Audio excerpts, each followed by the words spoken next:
Our lead story, tough questions today by a constitutional bench headed by Justice Joseph to the government over the appointment of election commissioners. The bench has now asked for the file on the appointment of the latest election commissioner, Mr. Arun Goel, to be given to the court by tomorrow evening. The court will continue hearing this matter tomorrow. Among their tough questions to the Attorney General today were, will a government-appointed EC be able to take action against the Prime Minister as a hypothetical question if the need arises? Just days after the new election commissioner, Arun Goel, took charge, a Supreme Court Constitution bench asked the centre to submit files on his appointment by tomorrow. The court pointed out the government made the appointment after the court started this hearing of petitions over appointment of commissioners to the poll body. We began hearing at that stage, Mr. Bhushan said, we have an interim application. This is an urgent matter.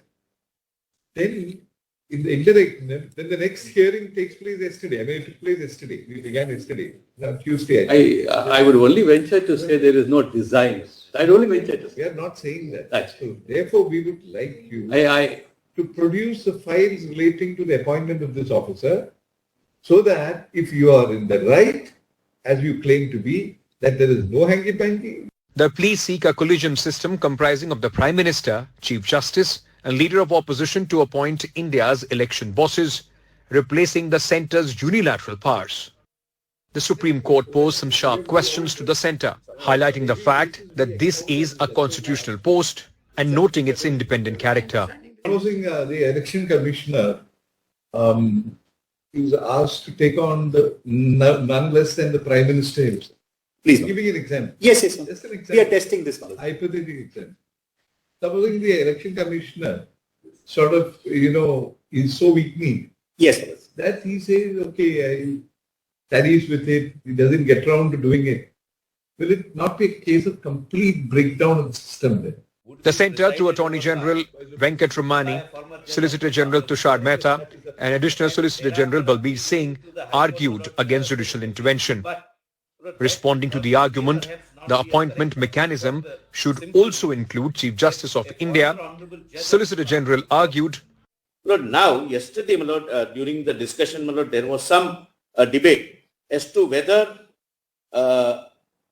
presence of someone who is, I would say, non-executive person. Your Lordships are aware, the separation is very clear. That's why, this separation of powers. One organ will not entrench upon another organ. Second organ will not entrench upon the third organ. That's how, the balancing system in the Constitution functions. That there should be a presence of someone who is not a part of the executive. But for an outside presence, the executive will not be able to discharge its functions honestly or with transparency. Currently, the centre appoints India's election bosses. List of senior bureaucrats sent to Law Ministry. Law Ministry forwards the list to Prime Minister.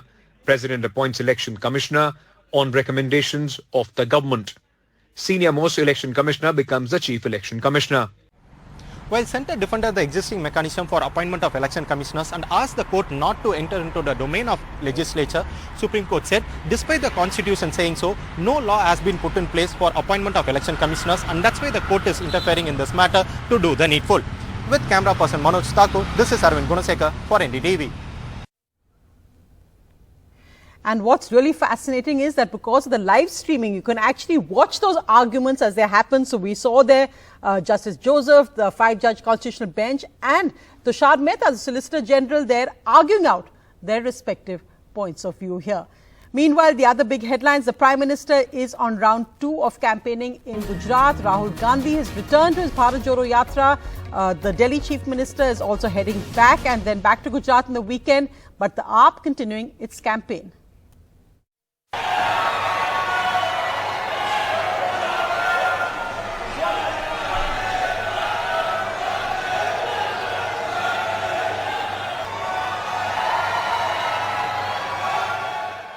કોંગ્રેસનું model એટલે વંશવાદ, કોંગ્રેસનું model એટલે પરિવારવાદ, કોંગ્રેસનું model એટલે જાતિવાદ. બીજી પાછી કરામત કઈ લોકોને પછાત જ રાખવાના, લોકોની સ્થિતિ એવી રાખવાની કે કાયમ ગરીબોને બિચારાને હાથ લાંબો કરીને ઉભા રહેવું પડે અને સરકાર મા બાપ કઈ કઈ આપે.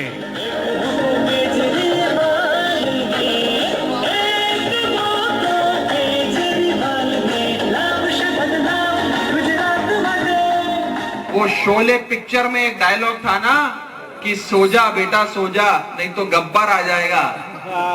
आज गुजरात से मीलों दूर जब कोई भ्रष्टाचारी रोता है तो उसकी माँ कहती है बेटा सो जा नहीं तो केजरीवाल आ जाएगा और तेरे को जेल में डाल देगा. अरविंद केजरीवाल जी का जन्म ही भारत देश से भ्रष्टाचार और महंगाई खत्म करने के लिए हुआ है साथी. And while the BJP maintains that it's confident of its victory, the also came down tough on 19 BJP members who have filed nominations as rebel candidates. 12 more were suspended today. 7 had been suspended early this month. So a total of 19 BJP rebels have been suspended who filed their nominations against the BJP official candidates. Meanwhile, Congress leader Rahul Gandhi is back on his yatra after campaigning for one day in Gujarat, and it's now yatra vs yatra in Madhya Pradesh. The Bharat Jodo Yatra led by Rahul Gandhi is entering Madhya Pradesh, but before that, the Chief Minister Shraddha Chauhan and other ministers began their own yatra in the same tribal areas that Rahul Gandhi is going to be going through. So there we have Shivraj Singh Chauhan dancing there at this tribal-dominated district where Rahul Gandhi will also be heading.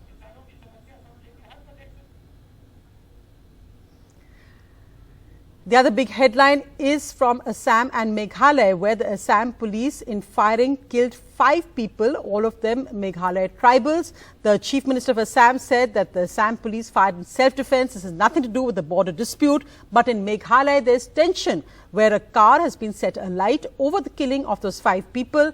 And the Meghalaya Chief Minister has also met with the victims' families. Currently, there is tension in Shillong over any cars coming with Assam number plates.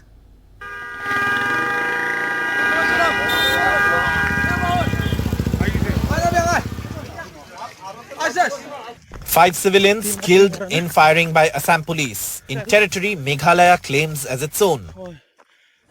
The Meghalaya Chief Minister Conrad Sangma visiting families of those who died in Mukro village.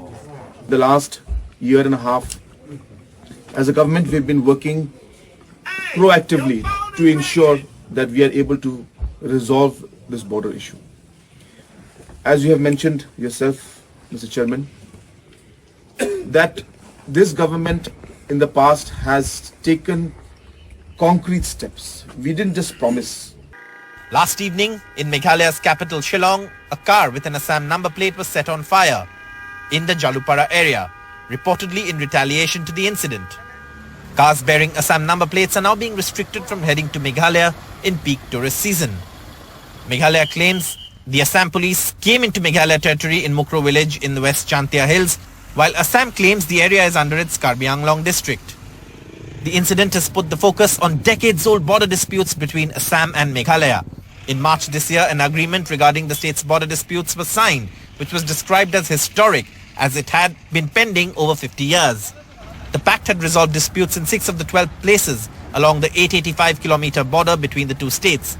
But these unresolved disputes can flare up even due to unconnected incidents, leading to tragic consequences like Tuesday's incident. Also taking the hit is the famous Cherry Blossom Festival, which is a major tourist attraction. Businesses will be hit hard as all hotels were booked for the festival. The Trinamool Congress hit out at the Meghalaya government, saying Conrad Sangma was allowing Himanta Biswa Sarma to take Meghalaya for granted and said the state government had failed its own people. Border disputes are not new to the northeastern states. Last year in a clash between Assam and Mizoram, 6 policemen were killed. This time around, again in a clash in a disputed area, 6 people have died, 5 civilians and a forest guard from Assam. But when these flare-ups take place, they have tragic consequences on local communities and also security forces. With camera person Sanjay Chakraborty at the Assam-Meghalaya border, Saurabh Gupta, NDTV. Moving now to another very tragic story, and this story is coming from India's richest city, Mumbai, where we still can't ensure that children don't die. And when I say children, I really mean under 1 year old. So these are actually babies babies that are dying because of measles, because they're not getting vaccinations in time. In the latest horrible news coming in, an 8-month-old baby has died. Again, the baby was not fully vaccinated, and the latest case, in fact, 12 little children have died because of measles in Mumbai. In India's financial capital, the latest battle is a basic one against vaccines. After the death of 10 persons, mainly children, vaccination camps are being organized here at the Top Hill area, one of the 17 outbreak centers. The victims are largely from poor families. According to municipality officials, the reasons for spike is either parents being unaware about vaccines or not getting their children vaccinated due to migration during the pandemic. Measles ये जो है vaccine preventable disease है. अगर ये measles के cases हमें ज़्यादा दिखाई दे रहे हैं तो इसका क्लियर कट मतलब है कि वैक्सीनेशन का कहीं कहीं एरिया में प्रभाव कम है. कि अक्टूबर से लेके आउटब्रेक हमें ज़्यादा रिपोर्ट हो रहे हैं. आउटब्रेक का मतलब है एक जगह पर 5 सस्पेक्टेड मीजल्स के केसेस मिलते हैं तो उसे हम आउटब्रेक कहते हैं. ऐसे केसेस मिल रहे तो तुरंत हम लोगों ने पहले तो हेड काउंट किया है सबका 0 to 2 years का. उसमें हमें ऐसे दिखाई दिया कि 20,000 जो केसेस है बच्चे हैं उनका वैक्सीनेशन हुआ नहीं है. तो तुरंत हम लोगों ने उनके वैक्सीनेशन के लिए एक कार्यवाही चालू की. मोहतरम हज़रात, बीएमसी के जानिब से ये ऐलान किया जा रहा है. Announcements are being made from the madrasas to ensure there is no rumor or misunderstanding over the vaccines. A 1-year-old child died on Tuesday in Nalasopara, adjacent to Mumbai. But the worst situation is in Mumbai's Govandi and Mankhurd area, which has 6 epicenters and 51 cases. 24-year-old Shaheen's 14-month-old child, Faisal, was hospitalized after his health deteriorated, but he died within hours. He hadn't been vaccinated at 9 months as usually advised. अब आप मुझे बताइए, क्या आपने जो टीकाकरण होता है वो सब किया हुआ था? 9 महीने में बच्चे को वैक्सीन देना होता है. मेरी तबीयत खराब थी, मैं एडमिट थी ना, तो उसके चक्कर में नहीं हुआ था. मेरी बहन मेरे बच्चे को संभालती थी तो उसको इतनी नॉलेज नहीं थी. Most of the children who died due to measles also faced other diseases like pneumonia or diarrhea, and this affected their immune systems. In Mumbai, with camera person Rajendra Dayalkar, Sohit Mishra, NDTV.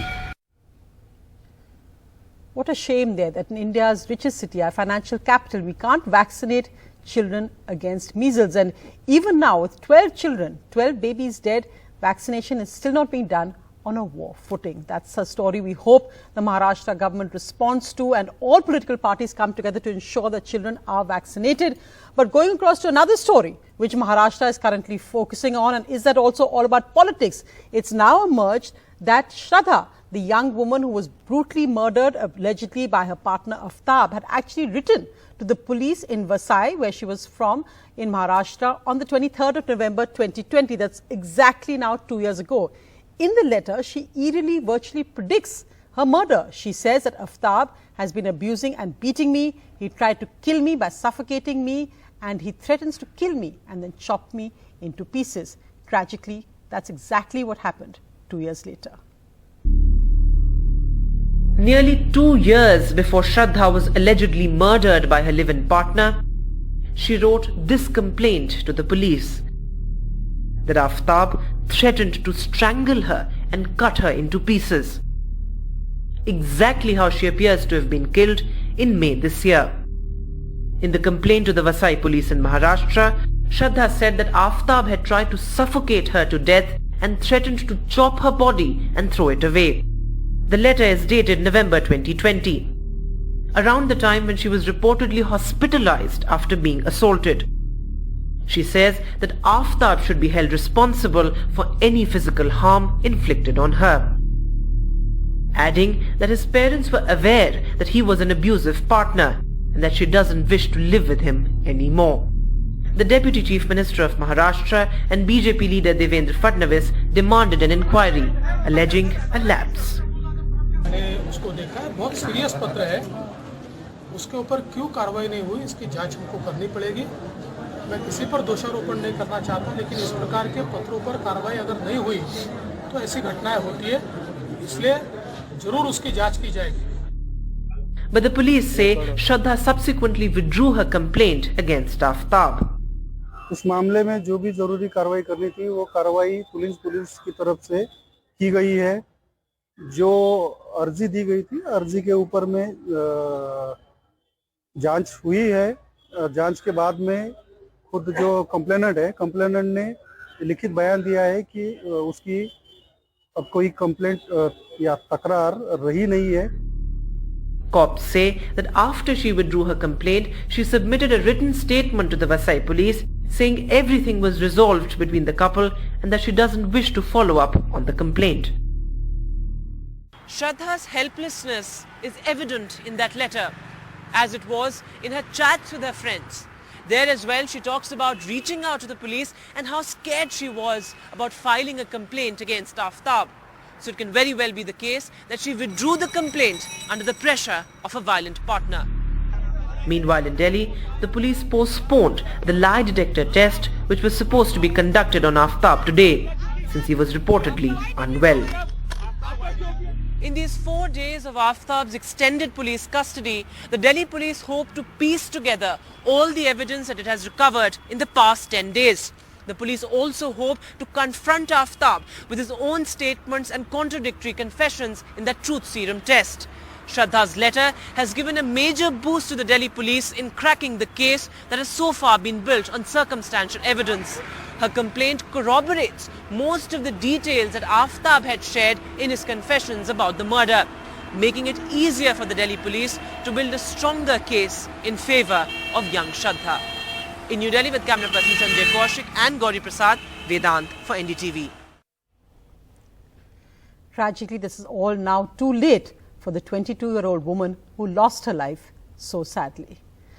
Moving now to other big international news. Well, COVID curbs are increasing in China as cases continue to rise. In fact, they're the highest now since April when the stringent lockdown was in Shanghai. And now violent protests being seen at China's biggest iPhone factory. That protest hitting a global supply of iPhones because of the strict lockdowns which are planning to keep workers confined in those factories.